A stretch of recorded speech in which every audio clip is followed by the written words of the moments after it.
என்னை மன்னித்து விடு ஜோதா. இந்த விஷயத்தை கேள்விப்பட்டு நீ வருத்தப்படுவாய் என்று நினைத்தேன். ஓ, இந்த நேரத்தில் இவள் எதற்காக வந்தாள்?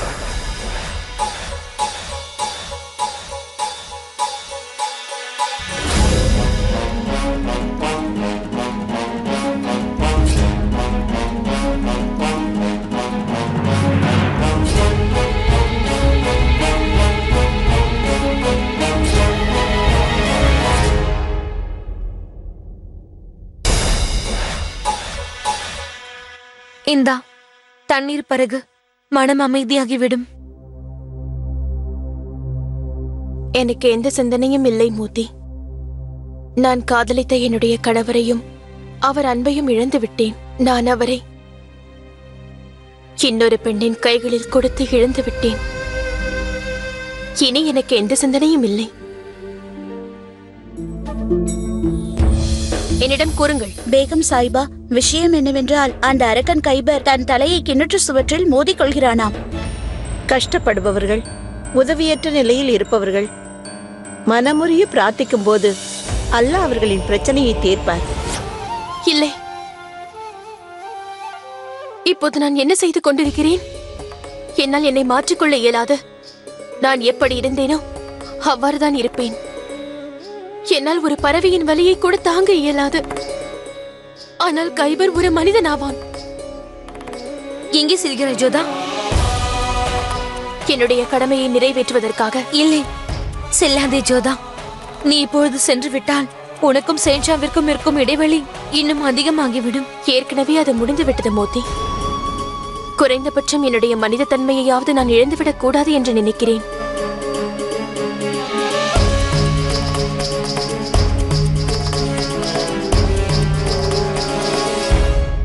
தாயே, காசியிடம் அவன் கூறிவிட்டான். ஒருவேளை அவன் கையில் சரியான சாட்சி சிக்கினால் காசி அவர்கள் ஜலாலுக்கு எதிராக வழக்கு தொடுப்பார். நான் அவனுக்கு உதவலாம் என்று இருக்கிறேன். அதன் பிறகு யோசித்தாயா அதகம் என்ன நடக்கும் என்று? இதன் பின்னணியில் நாம் இருவரும் இருக்கிறோம் என்று ஜலாலுக்கு தெரிந்துவிட்டால் பிறகு என்ன ஆகும் என்று யோசித்தாயா அதகம்? தாயே, நான் தான் உதவினேன் என்று ஜலாலுக்கு கனவில் தெரியுமா? அது தெரிவதற்கு கனவு வர தேவையில்லை அதகம். ஒற்றர்கள் இருப்பது உனக்கு தெரியும் அல்லவா? சரி சரி தாயே, எதுவும் செய்ய தேவையில்லை. ஆனால் அமருல்லாவின் கோபத்தை நாம் நமக்கு சாதகமாக பயன்படுத்திக் கொண்டால் அது நமக்கு நல்ல விஷயம்தானே? ஜலாலை நம் பாதையிலிருந்து அகற்றிவிடலாமே. நான் ஒன்று கூறவாதகம். ஒரு பழமொழி இருக்கிறதல்லவா, அரை குறையாக இருப்பதை விட முழு பைத்தியமாக இருப்பதே மேல் என்பார்கள். எனக்கென்னவோ இதை உன்னை பார்த்த பிறகுதான் கூறியிருப்பார்கள். உன் மூளையை பயன்படுத்தாதே என்று பலமுறை நான் உனக்கு கூறியிருக்கிறேன். ஆம் தாயே, தாங்களும் தங்கள் அறிவை பயன்படுத்தி எவ்வளவு சாதித்தீர்கள், என்ன பேர் சம்பாதித்தீர்கள் என்பதை நானும் பார்த்து கொண்டுதான் இருக்கிறேன். உண்மையை சொன்னால் பெயருக்கு மகா மந்திரியாக இருக்கிறீர்கள். மாஷா அல்லா தாயே, மாஷா அல்லா. நான் செல்கிறேன். அப்படியே செல்லும் பொழுது என் பேச்சையும் கேட்டுவிட்டு செல் ஆதகம் கான். ஜலாலை உன் பாதையில் இருந்து அகற்றுவதற்கு ஒரே ஒரு வழிதான் இருக்கிறது. அது ஜலாலின் கதையை முடிப்பது என்று நீ நினைத்தால் ஒன்றை ஞாபகம் வைத்துக்கொள். நான் என்றைக்கும் எப்பொழுதும் அதற்கு துணை நிற்க மாட்டேன். பிரமாதம் தாயே, பிரமாதம். யாருக்கு உங்கள் மீது கௌரவமோ அன்போ மரியாதை என்பதோ இல்லையோ அவன் மீது தங்களுக்கு இவ்வளவு அன்பா? நமது பாதையில் பெரிய தடைக்கல் எது என்பதை அறிவீர்களா? என்னுடைய கோபம் அல்ல தாயே, தாங்கள் ஜலால் மீது வைத்திருக்கும் அன்புதான். அதுதான் எனக்கு தடைக்கல்லாக குறுக்கே இருக்கிறது. ஆதப், ஹாய் அல்லா, தாங்கள் வந்து விட்டீர்கள். அல்லாவிற்கு நன்றி கூற வேண்டும்.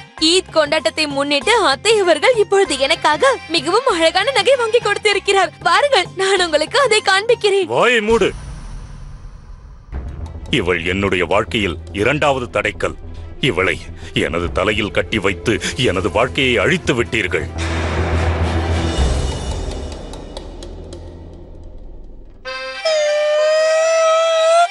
அத்தை அவர்களை பாருங்கள், அத்தையும் சென்று விட்டார்.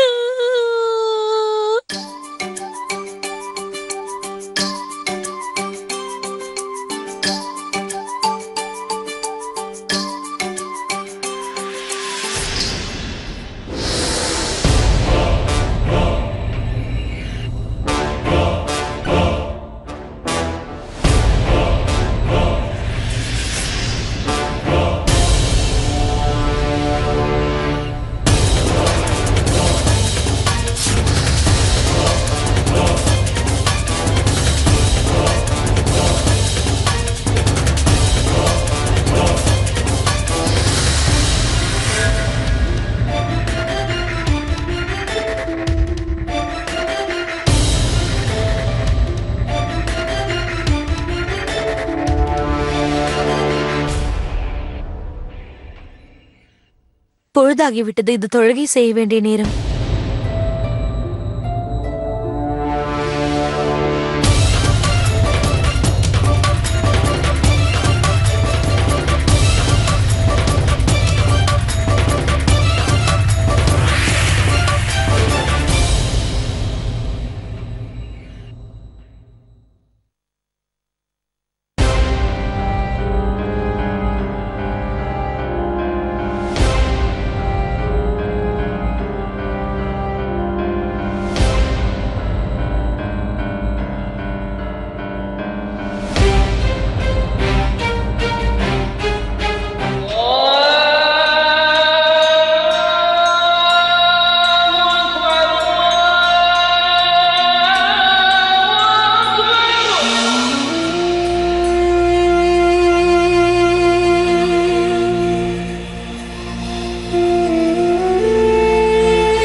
யா அல்லாஹ், கருணை புரிந்து என் பிரார்த்தனைகளை நிறைவேற்றுங்கள்.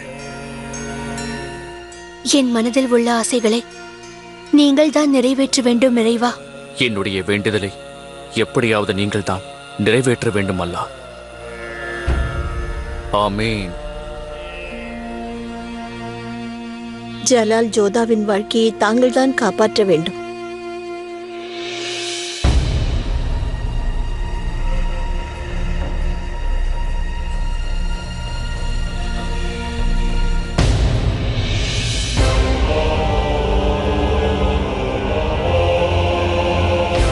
இன்று இரவில் பிரார்த்தனைகள் நிறைவேறும். தூய்மையான மனதோடு அல்லாவிடம் மன்னிப்பு கேட்டால் அவர் மன்னித்து விடுவார். கஷ்டப்படுபவர்களை, உதவியற்றவர்களை உண்மையான மனதோடு பிரார்த்திக்கும் போது அல்லாஹ் அவர்களின் பிரச்சனைகளை தீர்த்து விடுவார். உன் மனதில் கள்ளக்கபடம் இல்லை. அதோடு நீ எந்த தவறும் செய்யவில்லை. நீ என்ன செய்தாய் என்று கூட உனக்கு தெரியாது. இதுதான் உண்மை. உன்னை தண்டிப்பதுதான் மிகப்பெரிய குற்றமாகும். இந்த பாதாள கிணற்றில் உன்னை நான் இறக்க விட்டால் என்னுடைய கணவரையும் என் குடும்பத்தையும் இந்த பாவத்திலிருந்து மீட்க இயலாது. நான் உன்னை இங்கிருந்து விடுவித்தே தீருவேன்.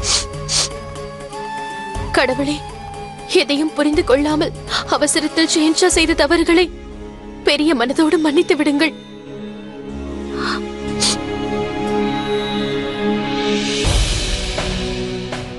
கைபர், கைபர், உன்னைத்தான். கைபர்,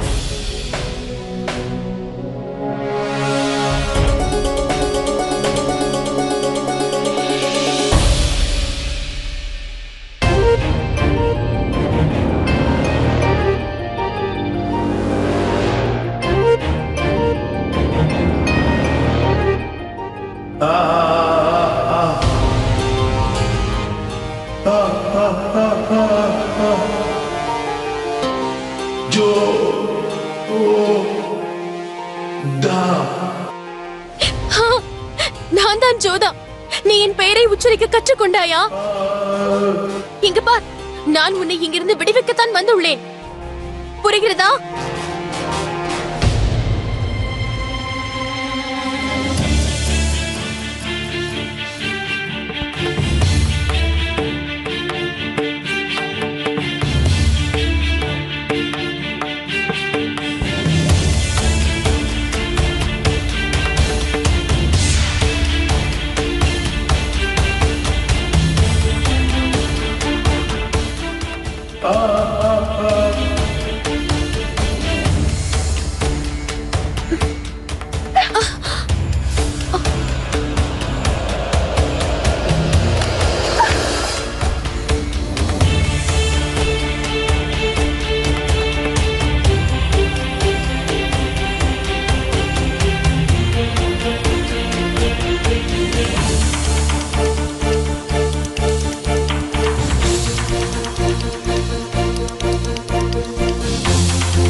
கைபர் சீக்கிரம்! வீரர்கள் நம செய்து முடிப்பதற்குள் நீ இங்கிருந்து தப்பித்தாக வேண்டும். சீக்கிரம் சீக்கிரம்!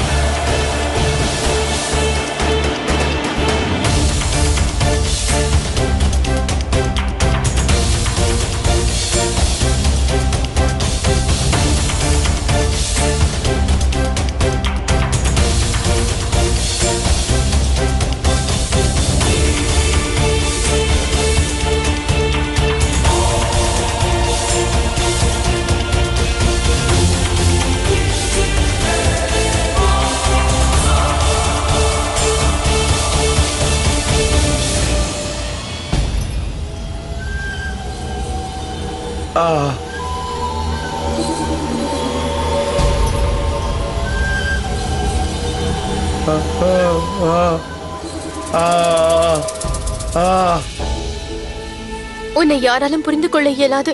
உன்னை யாரும் காதலிக்கவும் முடியாது. உண்மையில் இந்த யுகத்தில் காதலுக்கு அர்த்தமே இல்லை. யாரும் உண்மையாக காதலிப்பதும் இல்லை. கைபர், இதுதான் சந்தர்ப்பம். இங்கிருந்து நீ ஓடிவிடு. தூரமாக எங்காவது சென்று விடு. மீண்டும் இந்த ஊருக்குள் வர முடியாத அளவிற்கு தூரமாக எங்காவது சென்று விடு. ஏனென்றால் இங்கிருக்கும் மனிதர்கள் விலங்குகளை விட கொடூரமானவர்கள். புரிந்ததா? இங்கிருந்து சென்று விடு. பிறகு நீ எங்கு சென்றாலும் என் கணவருக்காக பிரார்த்தனை செய்து கொள். எது வேண்டுமானாலும் நடந்திருக்கலாம். என்னுடைய கணவர் இந்த உலகத்திலேயே எனக்கு மிகவும் முக்கியமானவராக இருக்கிறார்.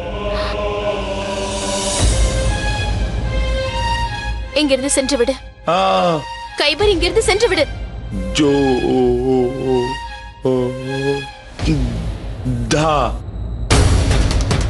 வீரர்கள் வந்து கொண்டிருக்கிறார்கள். கைபர், சென்று விடு. இங்கிருந்து சென்று விடு.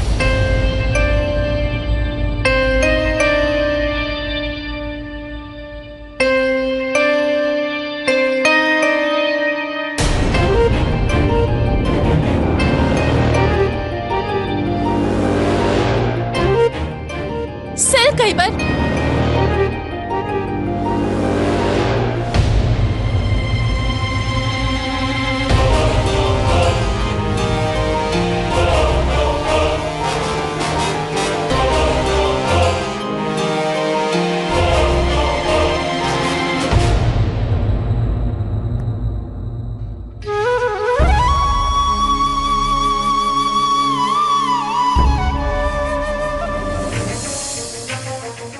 ஜோதா பேகம், நீங்கள் எப்போதும் என் காதலையும் நான் உங்களுக்கு அளித்த வாக்கையும் எனக்கு எதிராகவும் உங்களுக்கு சாதகமாகவும் தான் பயன்படுத்தி வந்தீர்கள்.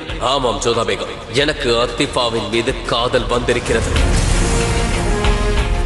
நான் செய்த மிகப்பெரிய தவறு நான் உங்களை காதலித்தது. நான் செய்த மிகப்பெரிய முட்டாள்தனம் உங்கள் மீது மதிப்பு வைத்ததுதான் ஜோதா பேகம். ஆம், நீங்கள் எனக்குள் இதயத்தை பிறக்க வைத்தீர்கள். நானும் மகிழ்ச்சியாக அதை உங்களுக்கு தந்தேன். ஆனால் நீங்கள் அதற்கு எந்த தகுதியும் இல்லாதவர். என் மீது ஷெஹன்ஷாவிற்கு அன்பே இல்லாத பொழுது நான் உயிரோடு இருந்து என்ன செய்ய போகின்றேன்? இந்த கிணற்றில் குதித்து நான் தற்கொலை செய்து கொள்கிறேன். அப்பொழுதுதான் அனைத்து கஷ்டங்களில் இருந்தும் எனக்கு விடுதலை கிடைக்கும்.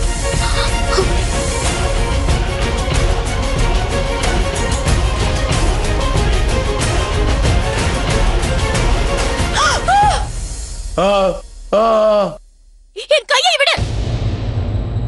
ஏன் என்னை காப்பாற்றினாய்? ஏன்?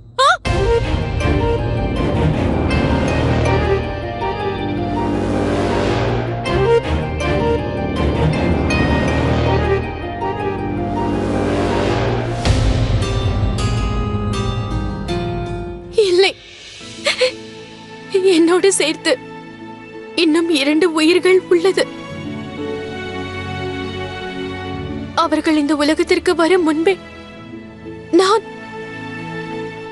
நான் அவர்களை கொல்வதற்கு எனக்கு அதிகாரமே இல்லை.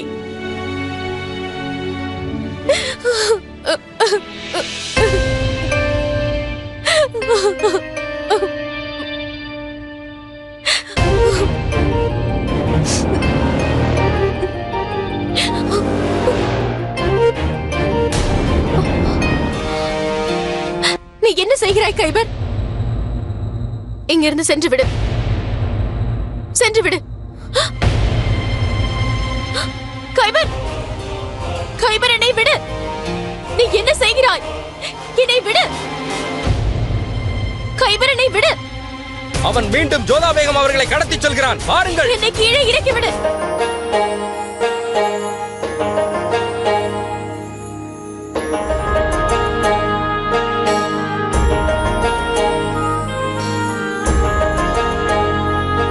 ஜோதா பேகம் எங்கே சென்றார்? சலிமா, ஜோதா எங்கே? இங்கு வருமாறு அவருக்கு நான் அப்பொழுதே செய்தி அனுப்பியிருந்தேன். ஷெஹன்ஷா, ருக்கையா பேகம், ஜோதா பேகம் எங்கே சென்றார்? அவரை காணவில்லையே. ஷெஹன்ஷா, ஜோதா பேகம் எங்கே இருக்கிறார் என்பது எனக்கு எவ்வாறு தெரியும்? ஏன்? தங்களுக்கு எப்படி தெரியாமல் இருக்கும்? அவரை பார்த்துக் கொள்ளும்படி நான் கூறியிருந்தேனே. தங்கள் கவலை மிகவும் விந்தையானது ஷெஹன்ஷா. ஜோதா பேகம் அனைவரின் முன்பாக தங்களை அவமானப்படுத்தினார். பிரஜைகளின் முன் தங்கள் கௌரவத்தை இழிவுபடுத்தினார். ஆனால் தங்களுக்கு அவரை பற்றி கவலையா? இது நான் கேட்ட கேள்விக்கான பதில் இல்லை. அவர் கர்ப்பமாக இருக்கிறார் தெரியுமல்லவா? உங்களை நான் அவரோடு இருக்கும்படி கட்டளையிட்டேன். ஆனால் நீங்கள் அந்த கட்டளையை நிறைவேற்றவில்லை. தாங்கள் கவலைப்பட வேண்டாம் ஷெஹன்ஷா. ஜோதா பேகம் எங்கு செல்வார்? அவருடைய அறையில் தான் இருப்பார். ஆதிஃபாவுடனான உங்கள் உறவை நினைத்து அறையில் அமர்ந்தபடி அழுது கொண்டிருப்பார். வேறு என்ன செய்வார் அவர்?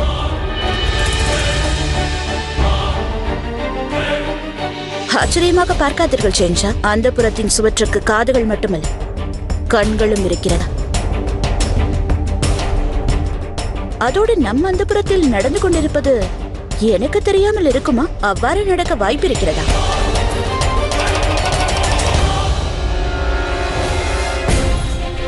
கைபர், நான் கூறுவதை கேள். என்னை கீழே இறக்கிவிடு. கைபர், உனக்கு ஏன் புரியவில்லை? கைபர், நான் கூறுவதை கேள். எங்கே என்னை அழைத்து செல்கிறாய்? என்னை கீழே இறக்கிவிடு.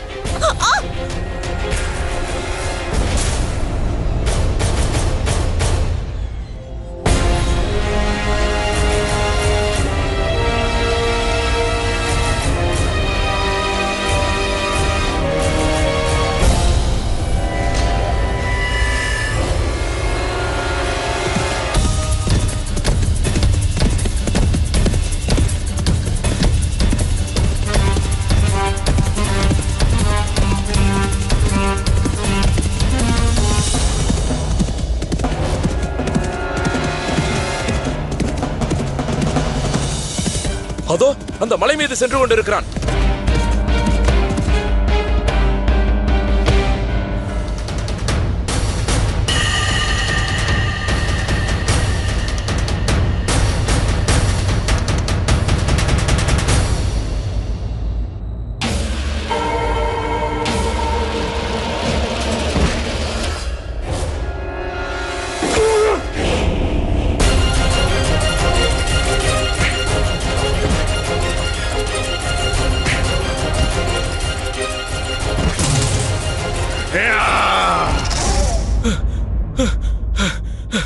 ஷெஹன்ஷா, ஷெஹன்ஷா,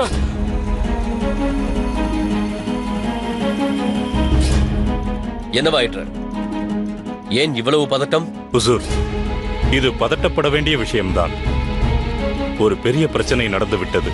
எதுவாக இருந்தாலும் தெளிவாக கூறுங்கள். ஹுசூர், அந்த அரக்கன் கைபர் ஜோதா பேகத்தை கடத்தி கொண்டு சென்று விட்டான்.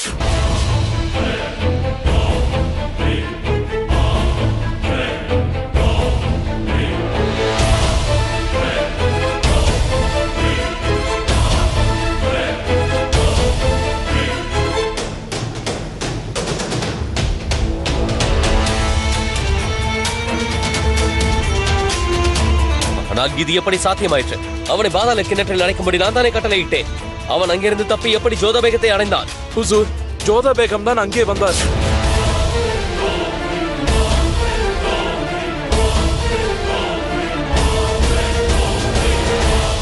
எனக்கு தெரிந்து அவன் மீது உள்ள கருணையால் தான் ஜோதா பேகம் அவனை தப்பிக்க வைத்திருக்க வேண்டும்.